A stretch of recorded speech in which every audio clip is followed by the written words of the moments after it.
Yeah, today I have some important questions on Renesha. I have started a series of lectures on Renesha, and this is the second lecture on Renesha with MCQ. Today I have gone with 25 MCQ, and yesterday I had gone with 25 MCQ, and today I have more than 30 MCQ. And all the MCQs are related to Renesha. Already we know कि renaissance एक movement था जो Italy से शुरू हुआ, 15th century में France में आया, 16th सेंचुरी में इंग्लैंड में आया. So the first question is the Renaissance period started in, Renaissance period कब शुरू होता है. अगर ब्रिटिश लिटरेचर को या एलिजाबेथन एज के पर्सपेक्टिव से देखा जाएगा या बात की जाएगी तो वो 16th सेंचुरी में शुरू होता है. कि रिनेशा वैसे तो 14th सेंचुरी में शुरू हुआ था, लेकिन यहाँ पे 14th सेंचुरी का कोई ऑप्शन नहीं है. 14th सेंचुरी में इटली में आया, 15th सेंचुरी में फ्रांस में आया, एंड 16th सेंचुरी में कहाँ पर आता है, इंग्लैंड में आता है. तो हम लोग because we all are the students of English literature या ब्रिटिश इंग्लिश लिटरेचर, तो उसके पर्सपेक्टिव से अगर एक देखा जाएगा तो रिनेशा केम इन 16th सेंचुरी इन इंग्लैंड. अगर हम 16th सेंचुरी की बात करेंगे तो 16th सेंचुरी का मतलब किसकी हो गया, इंग्लैंड की बात हम कर रहे हैं. ENGALAND 15वीं शताब्दी में फ्रांस में है. सेकेंड क्वेश्चन है कि इन इंग्लिश लिटरेचर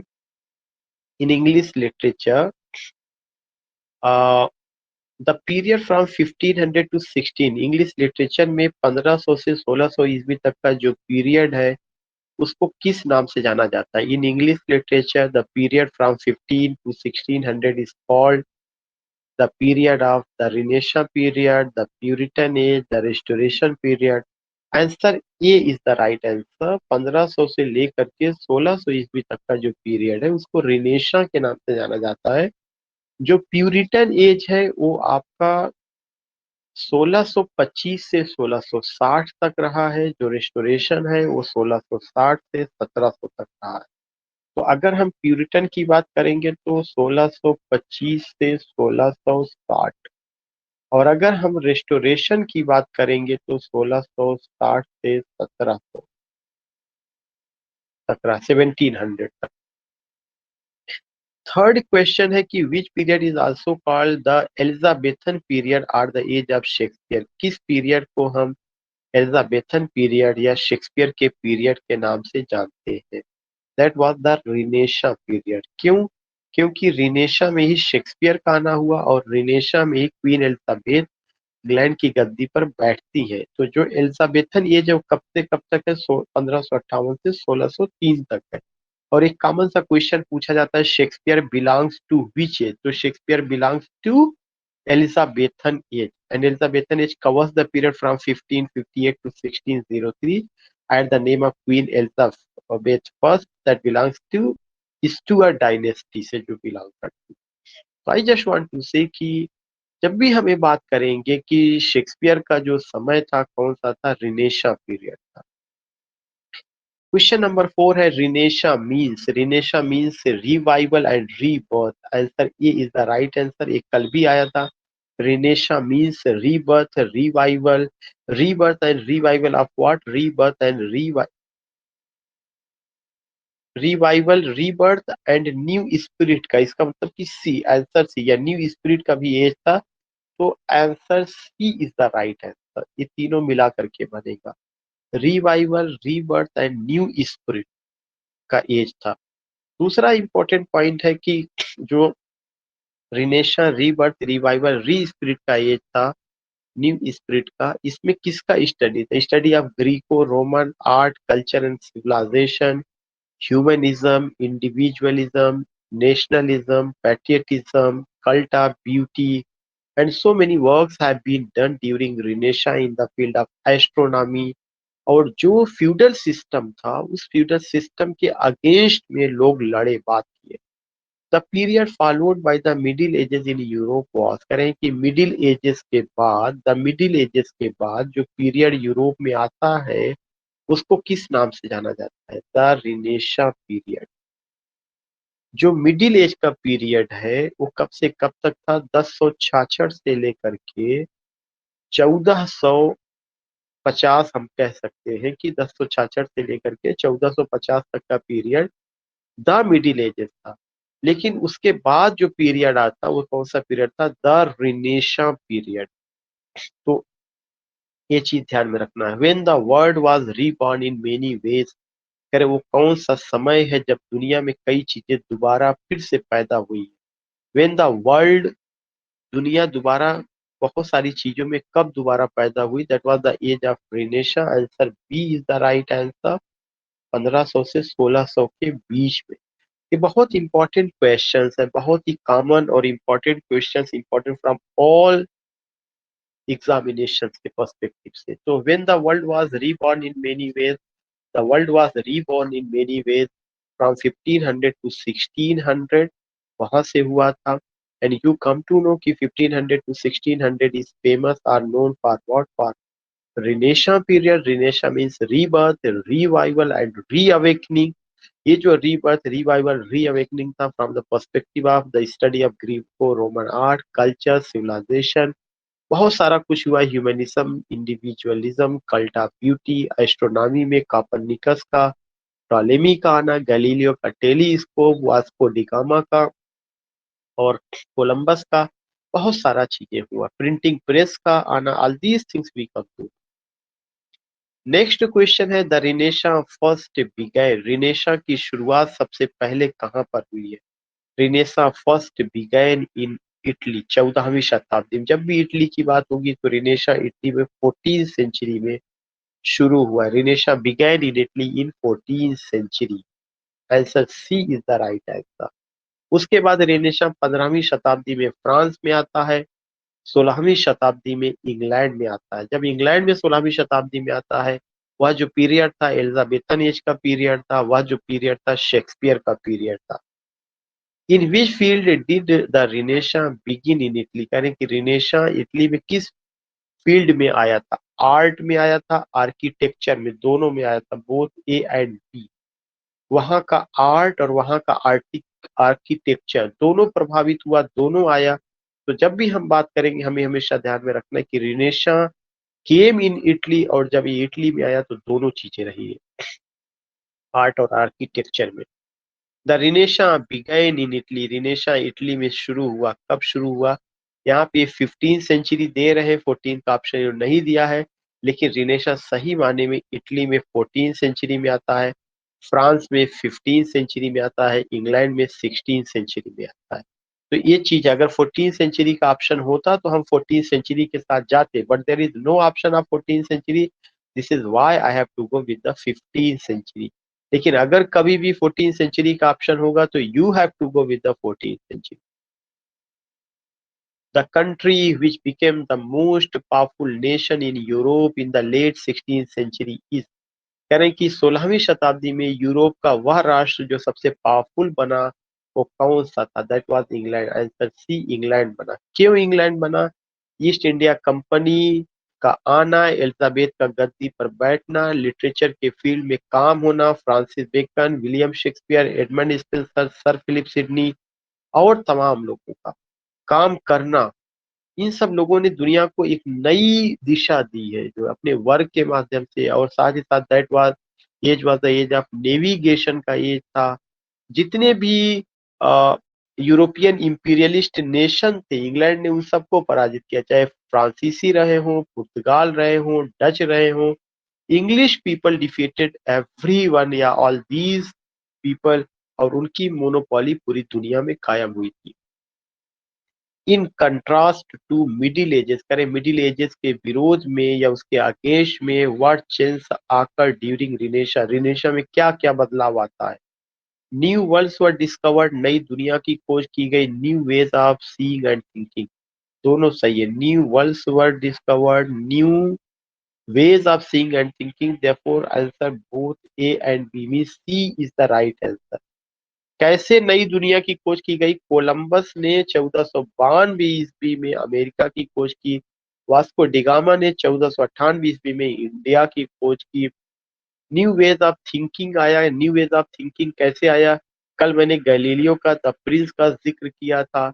इसके अलावा फ्रांसिस बेकन का जो भी वर्क है उन सब में न्यू थिंकिंग है, शेक्सपियर के वर्क में न्यू थिंकिंग है, सर थॉमस यॉर्ट के सोनेट में, हेनरी होवर्ड अरलाफ के सोनेट में, पेट्रार्च के सोनेट में, और जो भी पोएट्स थे, प्रोज राइटर्स थे, उन सब में न्यू थिंकिंग था। जो रिलीजन था, जो जो द मिडिल एजेस का सिस्टम था, उन सब के खिलाफ the people stood. Scientific approach the people started to ask the question, they inquired, these things we see. ये सब चीजें बहुत इंपॉर्टेंट रही है। एक क्वेश्चन इसमें छूट रहा है जो बहुत ही इंपॉर्टेंट है। कौन सा वो क्वेश्चन है? When was the fall of Constantinople occurred by the invasion of Turk? कह रहे हैं कि जो है फॉल ऑफ कॉन्स्टेंटिनोपल, कॉन्स्टेंटिनोपल क्या है? It's a highly significant word. Constantinople Italian Roman empire की ईस्टर्न राजधानी थी। Eastern Italian Roman empire, Italian Roman empire जो इटली साम्राज्य था, जिसको हम ऑटोमन किंगडम कहते हैं। ऑटोमन साम्राज्य, उस समय दो साम्राज्य था, ऑटोमन किंगडम और तुर्किश किंगडम। इन दोनों में अक्सर लड़ाई झगड़ा होता था। तो जो इटली था, इटली के ईस्टर्न रोमन इंपायर का जो राजधानी थी उसको कॉन्स्टेंटिनोपल कहा जाता है। उर्दू में उसको कुस्तुनतुनिया कहा जाता है। तो ये जो कॉन्स्टेंटिनोपल था, इस पर तुर्कों ने आक्रमण किया। ये क्वेश्चन कई बार पूछा जा चुका। उसकी डेट क्या थी? 1453 में। इसके पहले जो है ऑटोमन साम्राज्य ने तुर्किश किंगडम को कई बार पराजित किया था, लेकिन for the first time in the history of Turk invaded Constantinople, they conquered it, they defeated the Ottoman kingdom. और इसी पराजय के साथ ही क्या शुरुआत होती है? रिनेशा की शुरुआत। कैसे शुरुआत होती है? कॉन्स्टेंटिनोपल जो राजधानी थी, यहाँ पे बड़े बड़े artist, painter, sculpture, scientist, humanist, writers, philosophers, math, they all were lived there, politician सभी वहां रहते थे। जब आक्रमण हुआ तो वो लोग उस जगह को छोड़ करके जो उनका क्रिएशन था, जो उनकी क्रिएटिविटी थी, उसको लेकर के फ्रांस चले गए। फ्रांस में उन्होंने शरण लिया, से वाकिफ हुए, जागरूक हुए, हम इन लोगों ने किया है। आहिस्ता आहिस्ता उनका काम यूरोप में फैल गया। तो ये घटना एक इम्पोर्टेंट कि इसी अटैक के साथ ही वो दूसरी जगह गए गए और दूसरे। यस। नेक्स्ट है who himself made the head of the church of England. किसने अपने आप को इंग्लैंड के चर्च का सर्व बना दिया, हेड बना दिया? किंग हेनरी एट्थ ने। क्वेश्चन बहुत इंपॉर्टेंट, क्योंकि पहले जब रिनेशंस से पहले इंग्लैंड जो था, वो जो में आज भी जिसे हम वेटिकन सिटी के नाम से जानते हैं, जो वहाँ का प्रोटेस्टेंट और कैथोलिक, जो कैथोलिक चर्च था वेटिकन सिटी का, इटली में वो था, वहीं से इंग्लैंड गवर्न होता था। लेकिन बाद में हुआ क्या कि जब इंग्लैंड में रिने है, ब्रिटिश राजा हेनरी एट्थ थे, उन्होंने अपने आप भी डिक्लेयर कर दिया कि बगैर मेरी इजाजत के चर्च में कोई।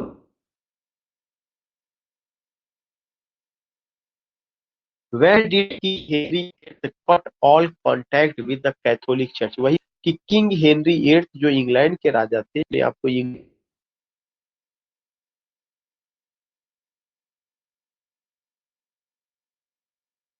आपको कर लिया और पोप की बात को मानने से मना कर दिया। Where did king cut all contact, सारे कॉन्टेक्ट उन्होंने कट कर दिए with the Catholic church and the pope.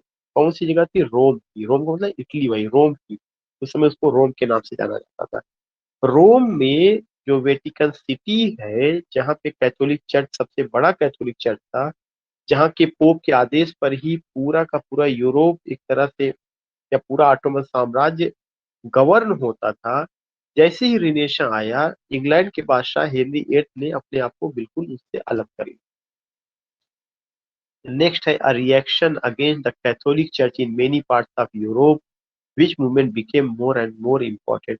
कह रहे हैं कि कैथोलिक चर्च के खिलाफ, कैथोलिक चर्च कहाँ पे था? रोम में था। लेकिन उस कैथोलिक चर्च के नियम, उसके कानून के खिलाफ यूरोप में एक बड़ा मूवमेंट खड़ा हुआ। लोग उसके विरोध में आ गए थे कैथोलिक चर्च के। उस मूवमेंट का क्या नाम था? उस मूवमेंट का नाम था प्रोटेस्टेंटिज्म।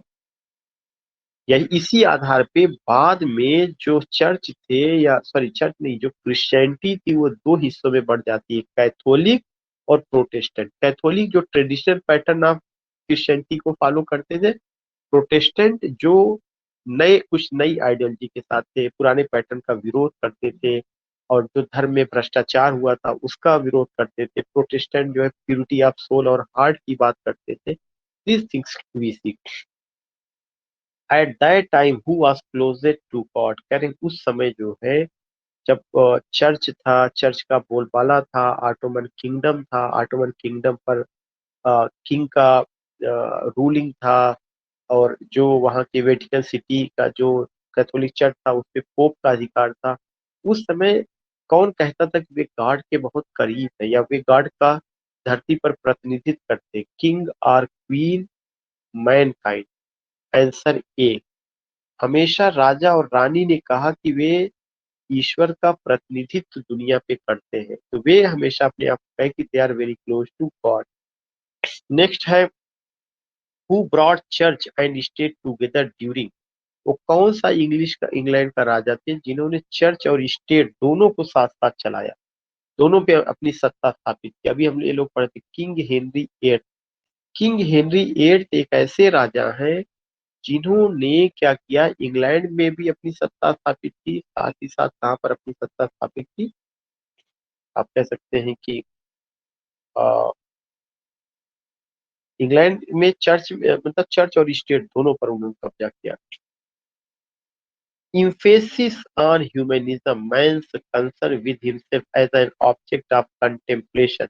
ह्यूमनिज्म क्या है? मानवतावादी सोच, कि मैन जो है अपने आप को कंसर्न करे कि वह एक ऑब्जेक्ट ऑफ कंटेम्पलेशन है, उसके अंदर विचार है, उसके अंदर थॉट है, उसको सोचे। ये वॉज द चीफ कैरेक्टरिस्टिक। ये ह्यूमनिज्म किसका सबसे बड़ा कैरेक्टरिस्टिक था, या किस पीरियड का सबसे बड़ा कैरेक्टरिस्टिक था? रिनेशा। रिनेशा की सबसे बड़ी खासियत ह्यूमनिज्म है। और ह्यूमनिज्म का मतलब क्या होता है? इंसान ये सोचे या इंसान ये जानने की कोशिश करे कि जो मैन है, जो इंसान है, उसको ईश्वर ने विचार दिया, दिमाग दिया, दिल दिया, वो सोचे, उसके अंदर सलाहियत है, अंधा होकर के ही किसी बात को ना स्वीकार करे। द मूवमेंट ऑफ ह्यूमनिज्म, जो ह्यूमनिज्म का मूवमेंट था, सबसे पहले किस देश में शुरू हुआ? इटली में शुरू हुआ। वहीं पे रिनेशा आया, वहीं से पहली बार जो है शुरू भी होता है। Who started the humanism movement in the 14th century. किसने ह्यूमनिज्म मूवमेंट को 14वीं शताब्दी में शुरू किया? Dante, Petrarch, Boccaccio, both A and B. Both A and B. जो ह्यूमनिज्म है उसका शुरू करने वाले दांते भी रहे हैं, पेट्रार्च और बोकासियो भी रहे। बोथ ए एंड बी ने इसको शुरू किया था, क्योंकि ये सब इंग्लैंड से, वहीं से, सॉरी इटली से बिलोंग करते हैं। The first English man who wrote under the influence of Greek studies was। पहला इंग्लिशमैन जिसने लिखा जो है ग्रीक स्टडीज के प्रभाव में आकर के, उसका क्या नाम था? डॉक्टर फास्टस, सर थॉमस मोर, स्पेंसर। सर टॉम, बहुत अच्छा क्वेश्चन है। पहला इंग्लिशमैन जो ग्रीक के प्रभाव में आकर के लिखा, उसका नाम सर थॉमस मोर था। सर थॉमस मोर की किताब यूटोपिया रही है। उन्होंने लिखा, यूटोपिया लैटिन वर्ड है जिसका मतलब होता है place like haven.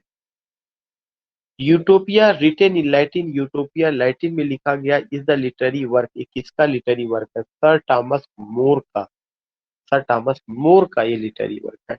The literary personality who accepted and advocated the critical rules of the ancient Greeks was. कह रहे वह लिटरेरी पर्सनालिटी, वह लिटरेरी शख्सियत जिसने स्वीकार किया और एडवोकेट भी किया, उसके फेवर में बात भी कही, the critical rules of ancient Greek, ancient Greek के नियमों पर, वो कौन सा ब्रिटिश क्रिटिक रहा? Sir Philip Sidney. Answer A is the right answer. जो सर फिलिप सिडनी थे वो पोएट भी थे, क्रिटिक भी थे, और कोर्टियर भी थे, सोल्जर भी थे, या मिनिस्टर भी थे। उनकी ये खासियत थी कि उन्होंने ग्रीक, जो एंशियंट ग्रीक का जो रूल्स था उसका उन्होंने क्या किया? एडवोकेट किया, उसको एक्सेप्ट किया। डिफेंस ऑफ पोएजी बहुत इंपॉर्टेंट क्वेश्चन है। Defence of poesy is the literary work. Defence of poesy literary work है, किसका है? सर फिलिप सिडनी का। Defence of poesy is the literary work of sir Philip Sidney. Which was the second important aspect of humanism? Humanism का दूसरा सबसे important aspect क्या था? दूसरा सबसे महत्वपूर्ण पहलू क्या था?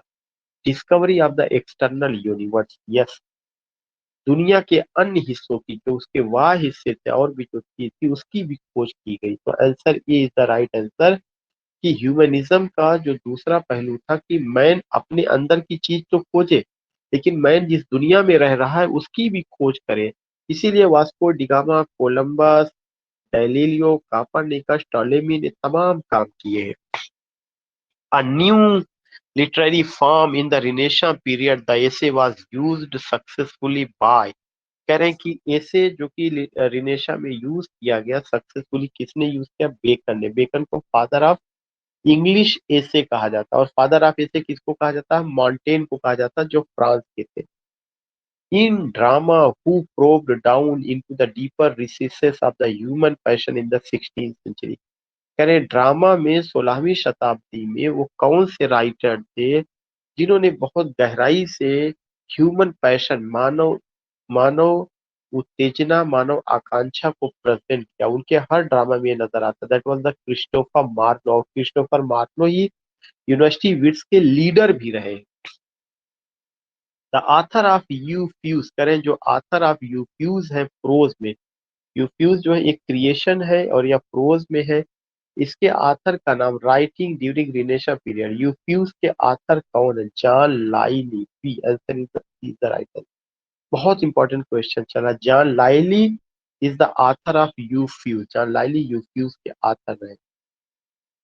हु रोट हिज आर्केडिया, किसने आर्केडिया लिखा? In the form of fiction in prose writing in the renaissance period. Renaissance period में किसने आर्केडिया लिखा प्रोज राइटिंग फॉर्म में? तो उसका लिखने वाले का नाम क्या था? Sir Philip Sidney. Sir Philip Sidney ने आर्केडिया लिखा। Arcadia is a prose romance. The literary work of Spenser in prose writing, करें जो लिटरेरी वर्क है स्पेंसर का प्रोज राइटिंग में in the renaissance, in the renaissance period. Renaissance period, एक question गलत है। The literary work of Spenser in poetry writing, ना कि प्रोज राइटिंग। उन्होंने प्रोज राइटिंग में कोई काम नहीं किया है। फेरी क्वीन उनका रहा, ये पोइट्री राइटिंग था जो रिनेशा में आया Spenser. The period which prompt the revival of learning, वह पीरियड जिसने जो है क्या किया कि रिवाइवल ऑफ लर्निंग को प्रॉम्प्ट किया, कौन सा था? That is known as the renaissance period. The renaissance period. The essence of the movement the revival of learning was, कह रहे हैं कि जो एक इस मूवमेंट का असर, द रिवाइवल ऑफ लर्निंग जो मूवमेंट था, इसका असर क्या हुआ? B is the right answer. Man discovered himself and the universe. Man ने अपनी खोज की, अपने अंदर के मैन होने की खोज की, और वाह जो उसका दुनिया है उसके बारे में जानना शुरू किया, उसके बारे में खोजबीन करना शुरू किया। along with the new discoveries took place in several other field, करें कि तमाम नई डिस्कवरीज भी जगह लेती हैं किसके साथ, किस समय जो है? रिवाइवल ऑफ लर्निंग की, flood of Greek literature, new art. Revival of learning, along with the revival of learning, जो नई नई सीखने की कला थी, उसके अलावा तमाम नई डिस्कवरीज भी जन्म ली थी इस साल। तो answer A is the right answer. Who circumnavigated the earth, किसने पूरे जो है ब्रह्मांड, पूरे अर्थ का चक्कर लगाया या उसको सरकम नेविगेट किया? Vasco D gamma. America was discovered by Columbus, 1492 ईस्वी में कोलंबस ने अमेरिका को डिस्कवर किया। The discovery of the solar system was made by, solar system की डिस्कवरी किसने की? कॉपरनिकस। सारे क्वेश्चन बहुत इंपॉर्टेंट है। कॉपरनिकस ने डिस्कवरी सिस्टम की वो की। During the revival of learning what change took place in Europe, करें कि जो रिवाइवल ऑफ लर्निंग था उस समय क्या बदलाव आता, क्या चेंजेस आते हैं? बुक वर प्रिंटेड, बुक को प्रिंट किया गया। Philosophy, science and arts were systematise, philosophy, science और आर्ट्स को सिस्टमेटाइज किया गया। All the above, answer A, सब कुछ यही था, all the. What was the new spirit which अवोक in Europe with the revival of learning, वो कौन सी नई स्पिरिट थी जिसने यूरोप को जगाया with the revival of learning, reveal a new world of poetry and philosophy. Yes, एक नए world, poetry की एक नई दुनिया, दर्शन की एक नई दुनिया का आगमन हुआ। Truth only was an authority, सत्य के को लेकर के बात की गई, both A and B. So I have done 38 question renaissance पे। कल 25 क्वेश्चन रिनेशा पे हुआ था। आगे भी अभी हम रिनेशा ही लेके हम बहुत ही सिस्टमेटिक ढंग से जितने क्वेश्चन रिनेशा पे हो सकते हैं उतना हम कवर करेंगे। And it's mandatory for everyone की लाइव क्लास आपको छोड़ना नहीं है, आपको कवर करना। आप छोड़ेंगे तो आप जिम्मेदार होंगे, मैं आपको रिमूव कर दूंगा।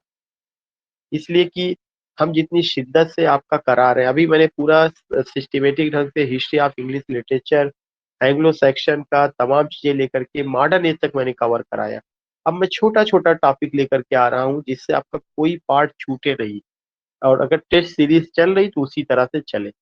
अब I just want to know the response of Jaya Raghav, Keshav Pal ji, Hemraj ji, Shashi ji, Yash Pandey ji and madam का, सारिका मैडम का।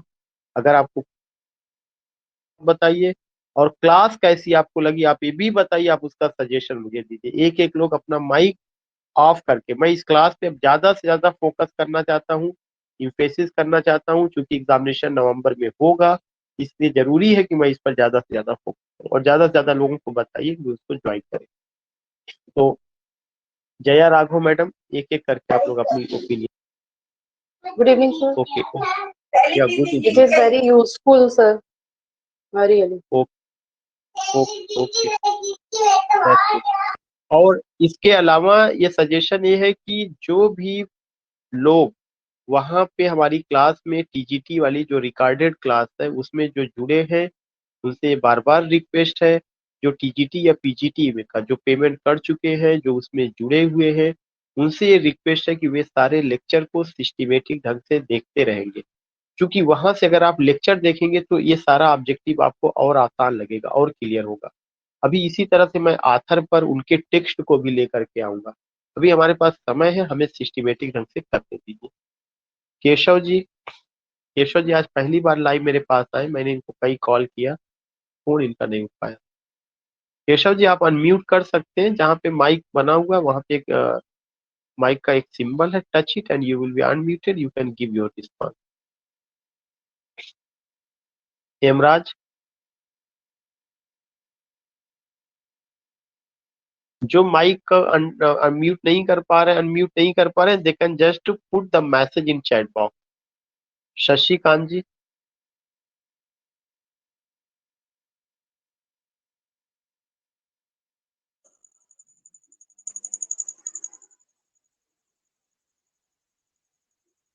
Shashikant ji, Yes, sir. Good evening, sir.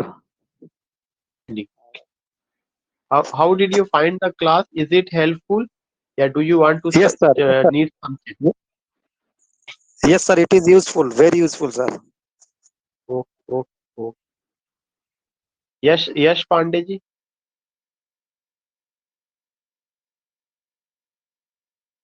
Yash Pandey ji, are you there? Okay, I think कि मैंने सबसे लगभग बात कर लिया है। Fantastic, Yash Pandey ji has responded, fantastic and very useful class. Hemraj ji का भी वेरी वेरी यूनिक क्लास था। Yeah good evening, a lot of good wish. ठीक है, तो आई थिंक कि we all came to know about the class. Tomorrow I will be here again with some important questions on Renesha. Just tell your friends, join it because it's highly significant, highly useful. And again, I am requesting you कि अगर आप वहाँ का lecture serial से सुन लेंगे और जो किताब मैंने लिखा हुआ है अगर आप उसको सही से पढ़ लेंगे तो ये सारी टेस्ट सीरीज आपके लिए बहुत आसान हो जाएगी। Keshav has responded fantastic. Okay Keshav, thank you.